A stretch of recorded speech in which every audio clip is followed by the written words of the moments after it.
Hello and welcome to eGyan. My name is Deepak Kumar. I am a teacher and director of Achievers Sub Institute.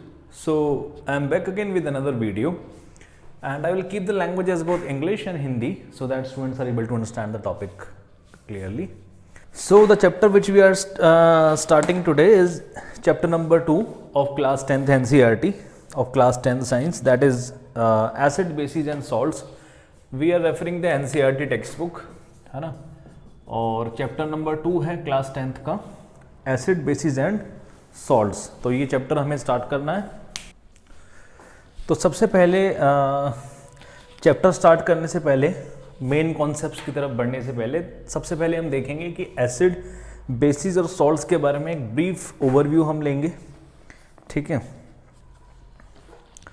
Acid word जो है सभी ने सुना होगा, है ना.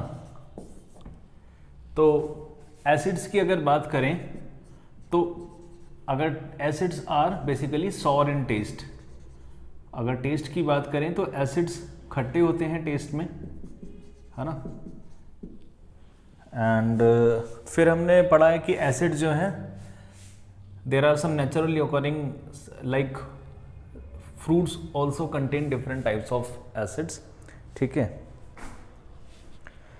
If someone in the family is suffering from a problem of acidity after overeating, which of the following would you suggest as remedy? तो chapter start हो रहा है तो सबसे पहले इसमें एक प्रॉब्लम गिवन है.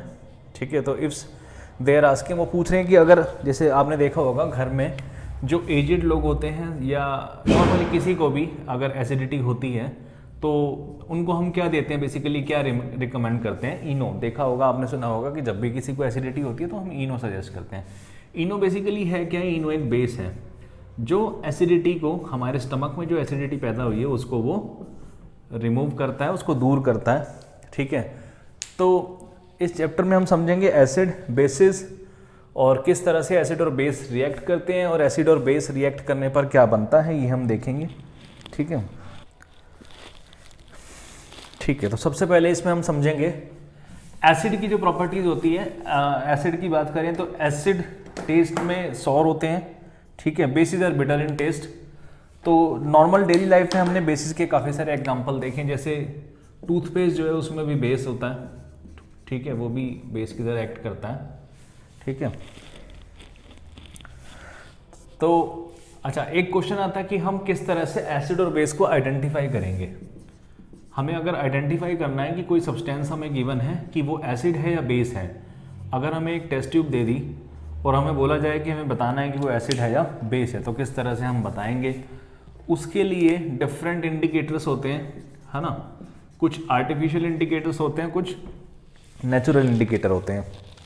तो एक बहुत कॉमन इंडिकेटर है लिटमस. तो लिटमस के बारे में, litmus solution is a purple dye which is extracted from lichen, a plant belonging to the division Thallophyta, and is commonly used an indicator. When the litmus solution is neither acidic nor basic, its color is purple. तो हम basically litmus paper use करते हैं. Laboratory में देखा होगा एक litmus paper आता है इस तरह से. ठीक है. तो वो लिटमस पेपर क्या आइडेंटिफाई करने में हेल्प करता है? लिटमस पेपर हमें बताता है कि गिवन सॉल्यूशन जो है वो एसिड है या बेस है.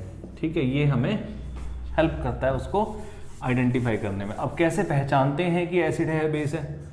तो एसिड जो होता है, अगर एसिड होगा टेस्ट ट्यूब में या जो भी हमने लिया है, तो एसिड क्या करेगा? Acid turns blue litmus to red. Acid क्या करेगा? ब्लू लिटमस को रेड में चेंज कर देगा. And base will change red litmus paper to blue. Base क्या करेगा? रेड को ब्लू में चेंज कर देगा. ये इसकी प्रॉपर्टी होती है. अगर हमने कोई लिक्विड लिया और वो ब्लू लिटमस पेपर अगर उसमें हम डिप करते हैं और वो रेड हो जाता है तो वो एसिड है.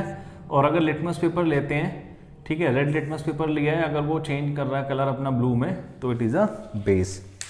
ठीक है.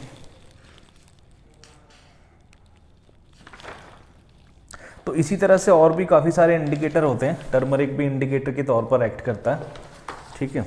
नेचुरल इंडिकेटर्स होते हैं और आर्टिफिशियल इंडिकेटर्स भी होते हैं. Acid and bases in the laboratory.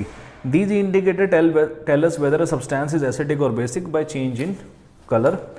तो कलर चेंज होता है. कलर चेंज से हम आइडेंटिफाई कर लेते हैं कि ये एसिड है या बेस है. उसके बाद there are substances whose odour changes in acidic और basic media these are called olfactory indicator.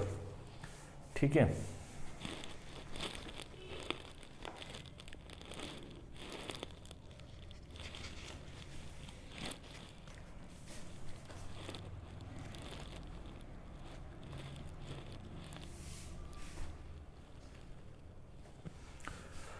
तो इसमें हमने देखा, इसमें कलर चेंज ऑब्जर्व हुआ। कुछ ऐसे भी इंडिकेटर होते हैं जिसमें स्मेल चेंज हो जाती है ना। तो ऐसे इंडिकेटर्स को बोलते हैं हम ऑल्फैक्टरी इंडिकेटर्स, जिसमें अगर हम उसको एसिडिक या बेसिक मीडिया में लेते हैं तो उसमें डिफरेंट स्मेल हम एक्सपीरियंस करेंगे डिफरेंट मीडिया में। ठीक है, एसिडिक होगा तो डिफरेंट ऑर्डर चेंज होगा, बेसिक होगा तो डिफरेंट ऑर्डर होगा। How do acids and bases react with metal. सबसे पहले अब हमें ये समझना है कि किस तरह से एसिड और बेसिस जो हैं वो एक एक करके हम समझेंगे कि किस तरह से मेटल से रिएक्ट करते हैं। ठीक है, चैप्टर नंबर 3 है मेटल्स एंड नॉन मेटल। तो अगर हम एक मेटल लेते हैं तो ये देखेंगे कि मेटल एसिड के साथ रिएक्ट करता है तो क्या होता है, वो इस कॉन्सेप्ट में हम समझेंगे। तो इसमें सबसे पहले एक एक्टिविटी गिवन है। एक्टिविटी में क्या किया है, डायग्राम गिवन है, पेज नंबर है 19, NCERT text book class 10th।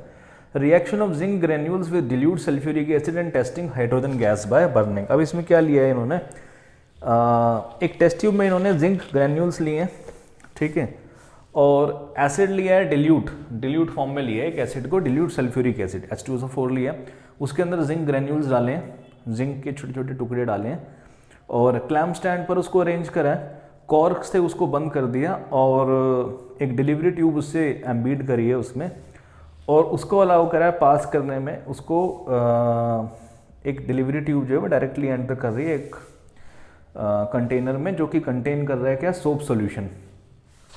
ठीक है,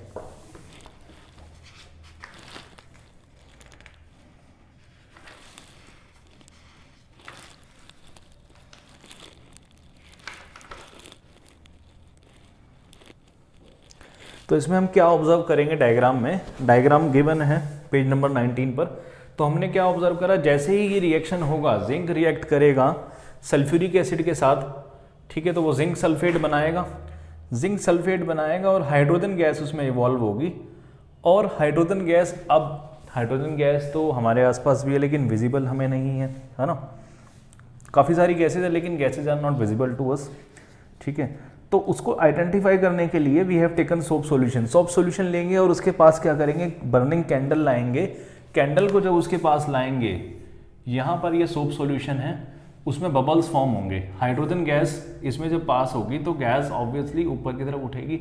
और यहाँ पर जब हम एक बर्निंग कैंडल को लाएंगे, ठीक है, तो क्या होगा, इसमें यहाँ पर पॉपअप साउंड होगी, है ना। जैसे ही हाइड्रोजन इसके कांटेक्ट में आएगी तो उसमें वो रिएक्ट करेगा और we will experience burning of hydrogen gas with a pop up sound. ठीक है,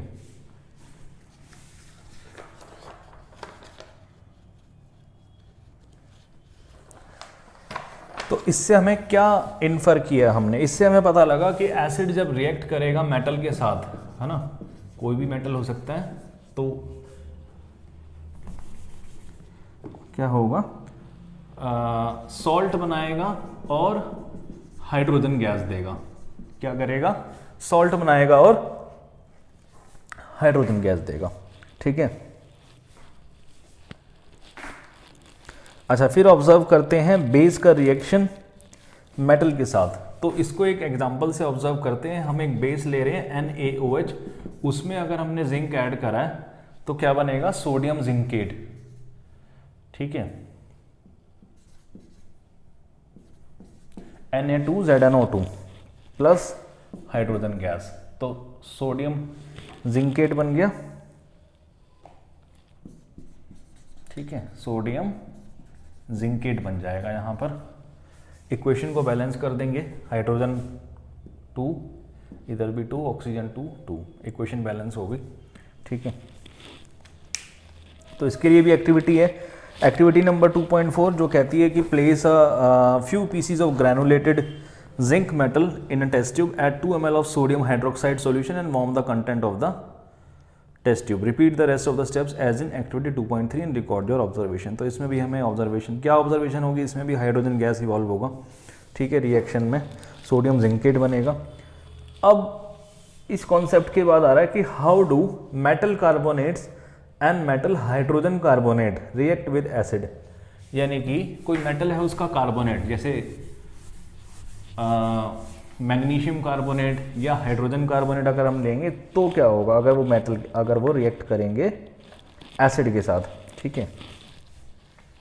तो सबसे पहले इन्होंने सोडियम का लिया है, सोडियम कार्बोनेट, है ना, सोडियम कार्बोनेट प्लस HCl, तो क्या होगा, सॉल्ट बनेगा, वाटर बनेगा और गैस रिलीज होगी, कार्बन डाइऑक्साइड गैस। इक्वेशन से ऑब्जर्व करते हैं तो इन्होंने क्या इक्वेशन दी है, ये ले रहे हैं Na2CO3 और एसिड लिया है हाइड्रोक्लोरिक एसिड, तो NaCl बनेगा plus water plus carbon dioxide gas इसमें इवॉल्व होगी, ठीक है।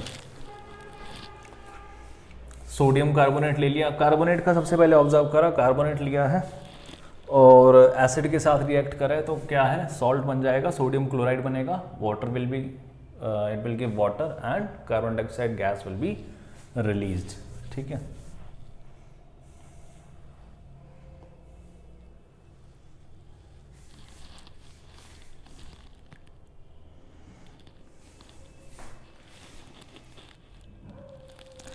अच्छा, फिर उसके बाद इन्होंने एक सोडियम बाइकार्बोनेट भी लिया है, hydrogen carbonate, sodium hydrogen carbonate लिया है NaSCO3, ठीक है, उसको रिएक्ट करा हाइड्रोक्लोरिक एसिड के साथ ही, तो उसमें भी NaCl plus H2O plus CO2 मिला है हमें। On passing the carbon dioxide gas evolve through lime water. अब हम क्या करेंगे, इसी कार्बन डाइऑक्साइड को, जो कार्बन डाइऑक्साइड इस गैस इसमें इवॉल्व हुई है, इसको हम लेंगे और इसको पास करेंगे किससे, लाइम वाटर से, यानी कि कैल्शियम हाइड्रोक्साइड से जब इसको हम पास करेंगे तो इसमें क्या बनेगा, CaCO3, ठीक है, प्लस H2O, तो कैल्शियम कार्बोनेट बन जाएगा। अब कैल्शियम कार्बोनेट जो होगा वो एक वाइट प्रेसिपिटेट बनेगा, ठीक है। प्रेसिपिटेट बेसिकली एक ऐसा सब्सटेंस होता है जो कंप्लीटली डिसॉल्व नहीं होता, इनसॉल्युबल टाइप होता है, इनसॉल्युबल होता है basically. On passing excess carbon dioxide the following reaction takes place. और जब हम ज़्यादा कार्बन डाइऑक्साइड गैस पास करेंगे तो क्या होगा, इसमें बन जाएगा कैल्शियम बाइकार्बोनेट, ठीक है।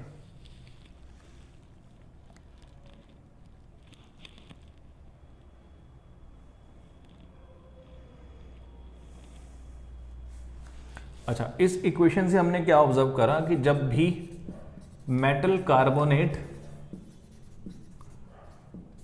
या फिर मेटल हाइड्रोजन कार्बोनेट एसिड के साथ रिएक्ट करेगा